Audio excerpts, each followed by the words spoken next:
like to welcome you to BeMoreNews.com, the news before the news, where we uncover the truth here with the one and only, the Minister of Information, Daren Muhammad, WFBR, Tuesday through Saturdays, 12 noon. How are you, sir? I'm well, brother. Donnie Glover, BeMoreNews.com. We say often imitated, but never ever duplicated. Big brother, so much has happened in the city over the past week, but let's start at the top. The latest on Felicia Barnes. Well, the latest on Felicia Barnes, of course, her body has been discovered. The funeral, she was funeralized last week, and her hometown of Conyers, Georgia. And the principal of the school did, of course, present her high school diploma to her mother, Miss Janice Silas. So again, that funeral took place last week, but here in Baltimore, there will be a memorial service tomorrow on Saturday, the 14th. And that's going to be at Mount Pleasant Church on Radicke, off of Hartford on one end and Bel Air on the other end, from 10 to 1. Well, Brother Daren, the community, I believe, is very appreciative for you staying adamant. And was it emotionally draining for you? Tell us the experience. Was it emotionally draining to you? I mean, you were out there on a regular basis, actually physically doing the search. How are you? I'm well, spiritually and physically, mentally, but yeah, it has to be draining because you wanted to have, of course, a happy ending to this story, because all of us as parents, and particularly the relationship between fathers and daughters, know that that's a very precious relationship. And to see how this little child, which is kind of indicative of what many of us have and know in our history as blacks, we travel to the South, and those who have in the South, they come up north, and we never expect that they're not going to make it back home to their loved ones. And so, it was just a reminder of how this could happen to any of our children. And during this time of the year in particular, as I'm getting ready to head out of town and just enjoy the graduation of my oldest daughter. Congratulations. Thank you. Who was at Spelman for 4 years. So, I'm just blessed that I never received a phone call that she was missing or that she was unaccounted for. So, Felicia Barnes' story hits close to home for many of us, near and dear to our hearts and to our minds and right to our own homes. As if that's not emotionally draining. 2 months ago, we set out to bring attention to the Gamble and Torbett killings down at Club Select. 2 months later, we've not heard a word from the Baltimore City State's Attorney, have we? Greg Bernstein, regarding any charges being filed. We haven't heard a word from anyone. Baltimore NAACP, from the mayor? No one. Okay, what are your thoughts on the Torbett case? And this is the police officer who was shot over 20 times by one of his own. Four of his own. He was an undercover at the time, and well known in the community, well known by other members of the police force, but one of our beloved police officers from the community who had a great rapport with the community. There's not been a word at all. None, no word at all coming from City Hall, from the head of the Baltimore City Police Department, Commissioner Billfield, who promised us that when he had that press conference 2 days after this event, that there would be a report released within 3 weeks. And here we are now, Donnie, not 2 months. It's been now 3 months or 4 months from January the 9th. It is now May the 13th today, and we still have not seen a report. There's been no ongoing press conference weekly to keep us updated and educated regarding any new information as it relates to that fateful, horrific assassination or massacre that took place that night outside of the Select Club Lounge on that night. What does it say? Because the former Baltimore NAACP president, Doc Cheatham, suggested that we give the new president, Tessa Hill Aston, at least until the middle of March to get acclimated to the local branch. But being a Baltimorean yourself, is this typical of the Baltimore NAACP, one branch that was once a national leader? No, it's not typical at all. What it goes back to is these cozy relationships that really compromises the NAACP and the leadership of the NAACP. And so clearly, we have to look for new leadership that may not come from the NAACP. And if it is in the NAACP, then we got to move this old leadership out of the way so that the new leadership can come forward. What do you mean cozy? Well, cozy, such as when we look back at the tenure of Marvin Doc Cheatham, and his cozy relationships with the police commissioner, Bill Field, when the issue came up regarding Bill Field's brother and, of course, his behavior toward black officers in that police department at that time. Of course, the issue when the vice president of the NAACP was allegedly arrested for, of course, buying drugs on Pennsylvania Avenue, and he was able to make a phone call, meaning Marvin Doc Cheatham, to Bill Field to have his vice president, of course, released from central booking and just literally a walkthrough.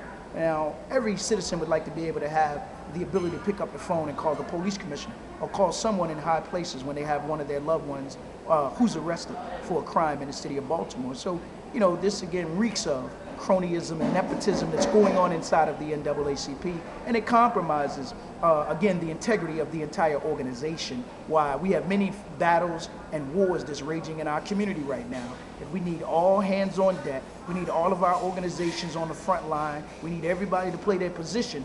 But when you have this compromising coming from our organizations, such as a historic civil rights organization as the NAACP, then clearly they don't even know which side of the team they're on in this fight that we're in right now.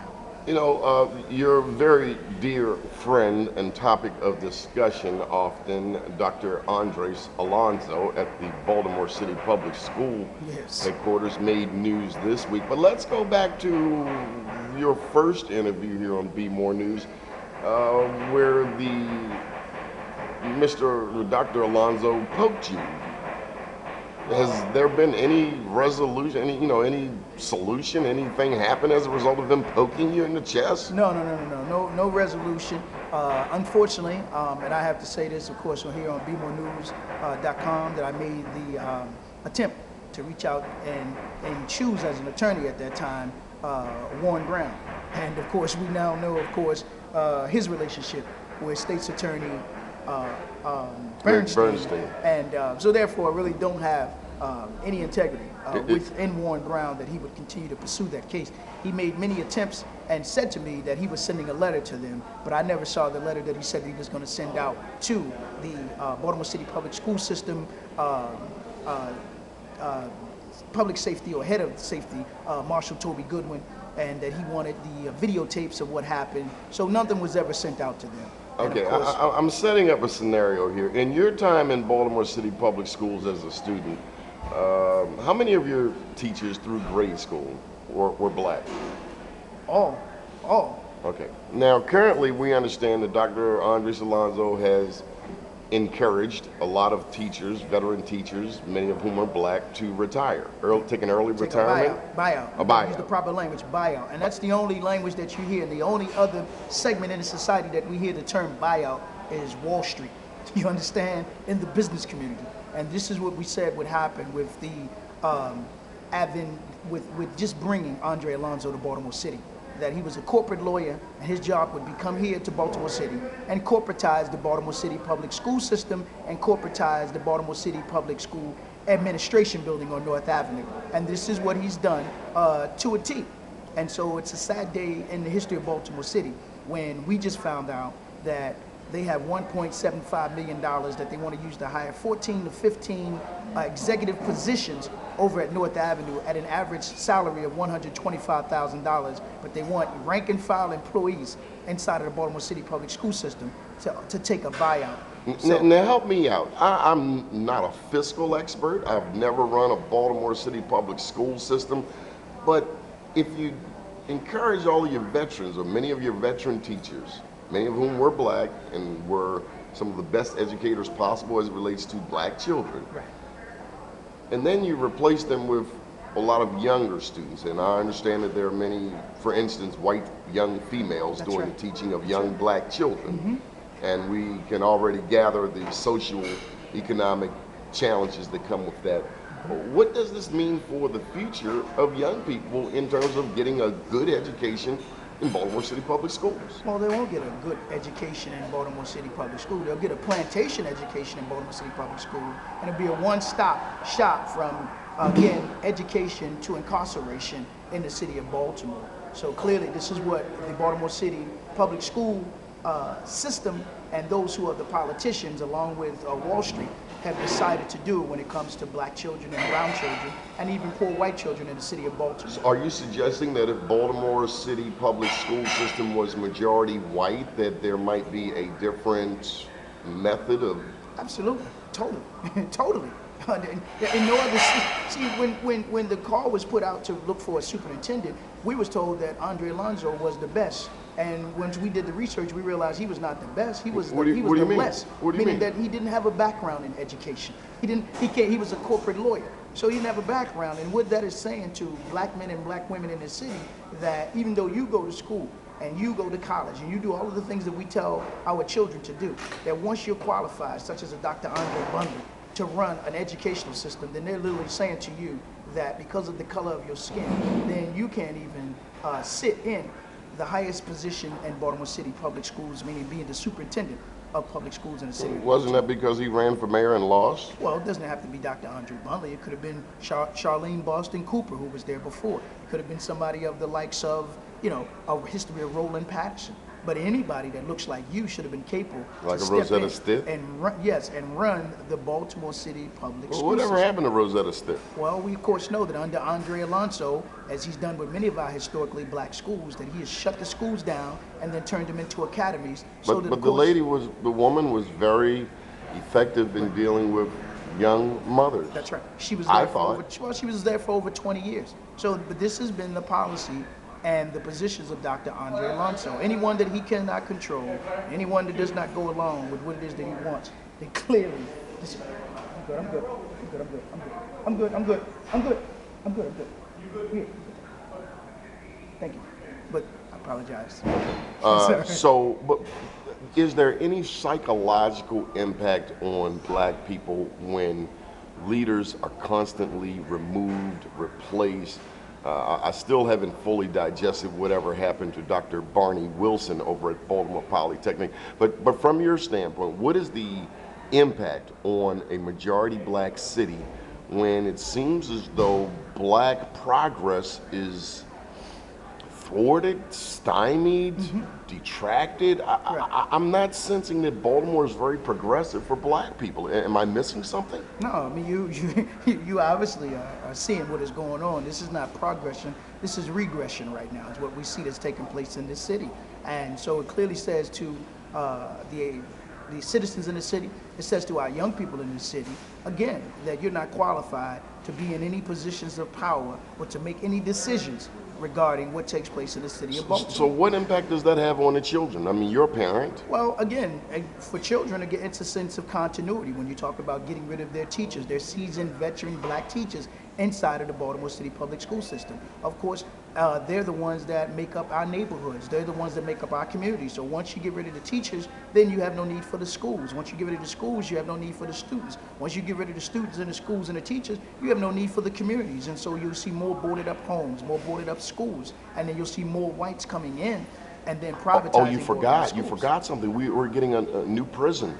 Right, and well, we just said this would be from education to incarceration, or miseducation to incarceration, and somebody has to fill the prisons that they, of course, are building. And we know that based on many of our experts, based on fourth grade test scores, then they begin to look at building more prisons inside of the United States of America right now.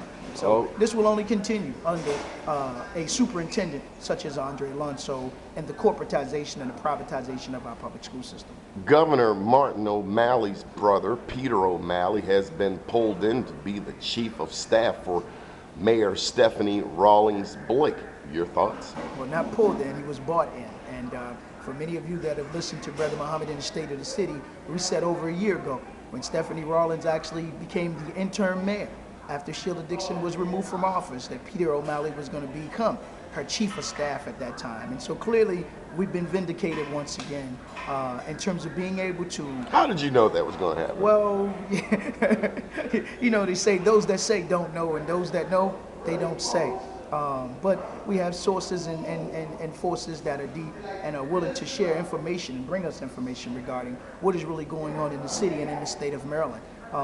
So I'm sensing that from a political strategy standpoint, for Stephanie Rawlings Blake to lose on Tuesday, September the 13th, clearly would be an indication that Governor Martin O'Malley does not have the political might that he may have once had.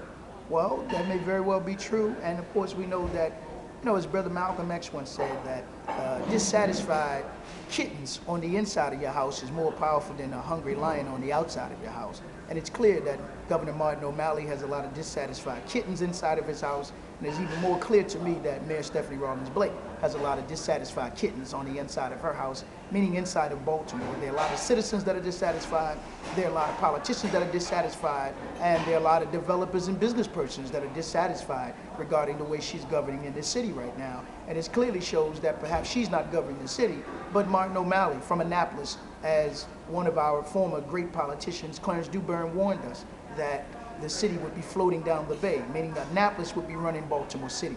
And this is what we clearly see, unfortunately, taking place under an administration of Mayor Stephanie Rawlings Blake. And this is no more than 3 terms of Martin O'Malley right now. Good deal. Thank you for your time today, Brother Daren Muhammad. Thank you. Keep watching BeMoreNews.com, the news before the news, where we uncover the truth.